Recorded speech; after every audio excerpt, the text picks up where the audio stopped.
पनवेल, दक्षिण कोरियातील 95 वर्षीय शांतता संदेशवाहक ली मॅन यांच्या अटकेच्या निषेधार्थ पनवेलमध्ये विविध मानवाधिकार संघटना, कायदेतज्ञ आणि पत्रकार एकत्र आले.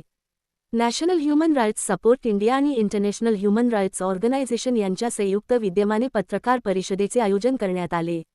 यावेळी मानवी हक्क संरक्षण फेडरेशनचे राष्ट्रीय अध्यक्ष डॉक्टर मुनीर तांबोळी यांच्यासह HWPLचे प्रतिनिधी व पदाधिकारी उपस्थित होते. ली मॅन यांचे वय आणि नाजूक प्रकृती लक्षात घेता त्यांना डिटेन्शन सेंटरऐवजी घरात नजरकैदेत ठेवावे, अशी मागणी करण्यात आली.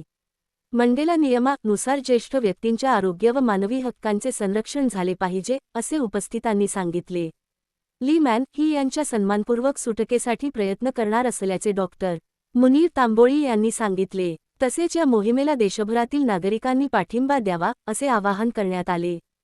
मानवाधिकार संदर्भात ज्या काही गोष्टी इथे घडत आहेत, भारतात असू दे भारताच्या बाहेर असू दे, आमचे सहयोगी सुधीरजी यांनी ते सर्व गोष्टी सांगितल्या आहेत की भारत देश हा असा आहे, भारतात होऊ द्या अन्याय की भारताच्या बाहेर होऊ द्या, सुरुवाती भारतातूनच होते, हे आपण भारतीय म्हणून दाखवून दिलेलं आहे. मानवाधिकाराचं जे काही आज आपण पाहतोय की 2-3 संस्था इथे जोडलेल्या आहेत, पुढे भारतातल्या सर्व संस्था या गोष्टीशी निगडीत काम करण्याचा प्रयत्न करतील. जो काही अत्याचार भारताच्या बाहेर आणि भारतात सुरू आहे, आज चेअरमॅन ली यांच्यासोबत जे चालू आहे ते भारतातील अनेक लोकांसोबत सुरू आहे, फक्त ते समोर येत नाही, त्यामुळे आपल्याला माहीत पडत नाही.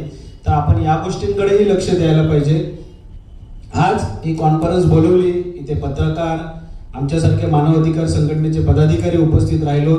आम्ही चेअरमॅन ली यांच्या अटकेसंदर्भात निषेधही व्यक्त करतो आणि या कॉन्फरन्सला सपोर्ट करत त्यांची सुटका व्हावी यासाठी नक्की आमच्याकडनं जे काही प्रयत्न करता येतील, जे काही पत्रव्यवहार करता येतील ते आम्ही नक्की करण्याचा प्रयत्न करू. आणि आपण सर्व इथे उपस्थित राहिलात आणि मानवाधिकारासाठी आपण सहकार्य दाखवलं, त्याबद्दल मी सर्वांचा आभारी मानतो. जय हिंद, जय मानवाधिकार.